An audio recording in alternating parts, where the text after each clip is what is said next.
Hello everyone, welcome back to our channel Melton Migration. Today we'll discuss a very important topic, which is jurisdictional error. Many people ask me, if they lose their ART case, then what next? So this is actually related to jurisdictional error. So we'll discuss this issue with our friend Mr. Vladimir, who is an immigration lawyer also based in Sydney. He's also the director of Melton Migration Upper North Shore branch. So he has been practicing immigration law for quite some time. We'll discuss this topic with him. So, Vladimir, how are you today? I'm very fine. Thank you, my dear friend Muhammad. How's Thank everything you. with you? Yeah, nice to talk to you always. Yeah. So, can you please, in a very layman language, tell us what is the jurisdictional error? Okay. Jurisdictional error occurs where a decision maker commits a grave legal error in the decision making process. So, for example, if the Administrative Review Tribunal um, ignores a material evidence in the hearing of a case, then that could be considered a jurisdictional error. Now, if the case is tainted with jurisdictional error, it would invalidate the decision of the tribunal in the merits review application. And because of the jurisdictional error, you can elevate your case to the Federal Circuit Court for judicial review on the ground of jurisdictional error because the decision of the tribunal is legally invalid in the first place. So that is a ground for judicial review, jurisdictional error. So, if there is any jurisdictional error, then they can apply to the Federal Circuit Court. They can appeal there, otherwise, they cannot do that. Correct. The only ground to raise a judicial review application is jurisdictional error, no other ground. So, in the case of jurisdictional error, what the court would do is that it would look at the error of the decision maker. It would not look at the facts of the case. It would just look at the error that would be assigned in the uh, judicial review application. So, examples of um, judicial jurisdictional error are denial of procedural fairness or not giving you natural justice. So that's one. Number two is when the tribunal misinterprets or misapplies the law or the regulation, migration regulations. Number three is where the tribunal asks wrong questions to the review applicant.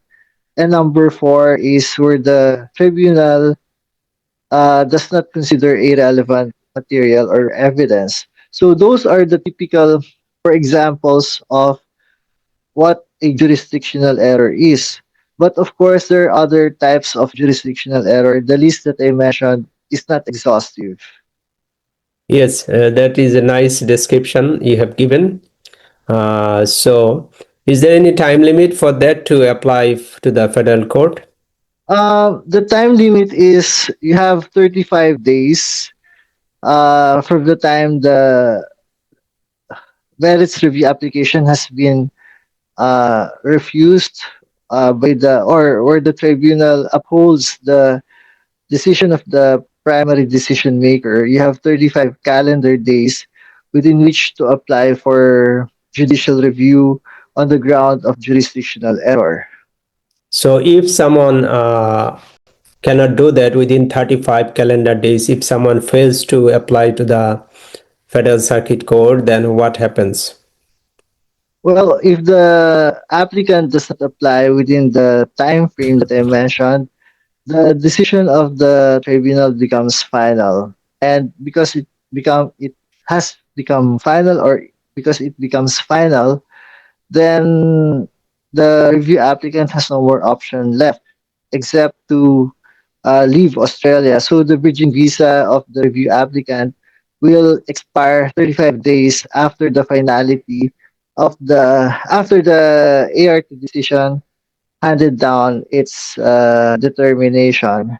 And if the review applicant does not leave Australia or does not resort to judicial review application, the status of the review applicant would become unlawful in Australia.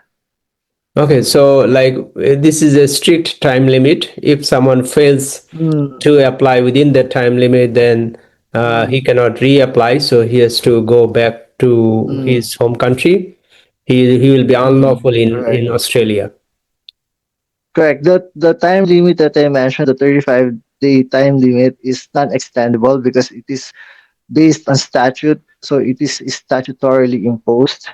So it has to be strictly complied with by a prospective applicant for judicial review. Yes, that is very important to comply with the legislative requirements. Mm, So, mm. what happens after lodging the application with the court? Like the court has accepted. So, what happens next? So what happens next is that the court would review the judicial review application, and the court would conduct its own hearing on the matter. As I said earlier, the court will not review the facts of the case. It will only determine whether there is uh, a jurisdictional error or not. So, the four examples that I mentioned of jurisdictional error are what typically arises in a judicial review application. But of course, as I again earlier said, the list that I said is not exhaustive. So there could be other examples of jurisdictional error that we didn't mention in the list. So the court would conduct a hearing, and if the court determines that there is jurisdictional error in the decision of the tribunal, then the matter would be reheard by the tribunal, and the case of the review applicant becomes alive again.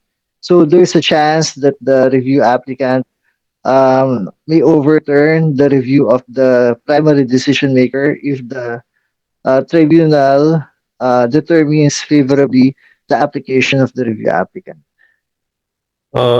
Is it the tribunal or the court? The court will decide. After the tribunal, Um, yeah.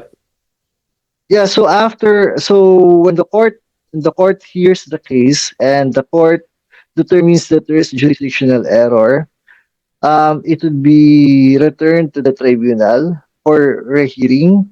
And if the tribunal determines that the review applicant has met the criteria of the visa that he or she applied for, then it would be remitted to the review officer, to the primary decision maker at the Department of Home Affairs.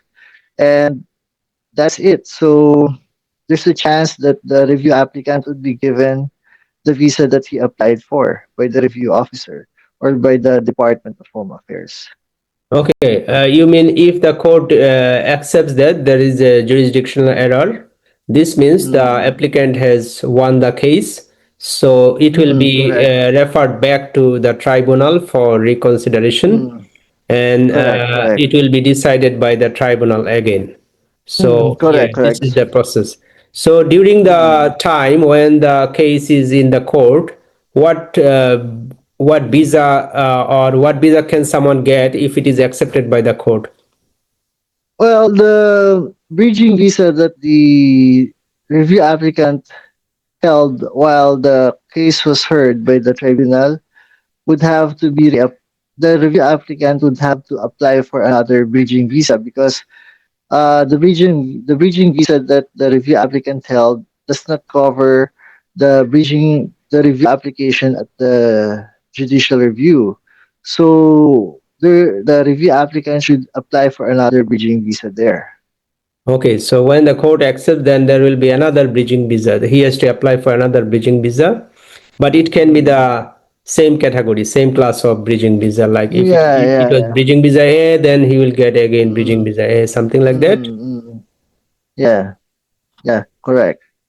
Okay, that was a wonderful discussion, Vladimir, today about jurisdictional Yeah, error. I think thank you our for the time. I hope the listeners would learn something from this conversation, and we hope that people would um, get in touch with us for advice. Yes. So thank you everyone for watching our podcast today on jurisdictional error.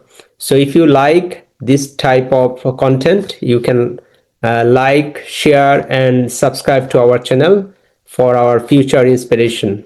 So thank you everyone. Thank you, Vladimir, again. Uh, Thank you, Muhammad.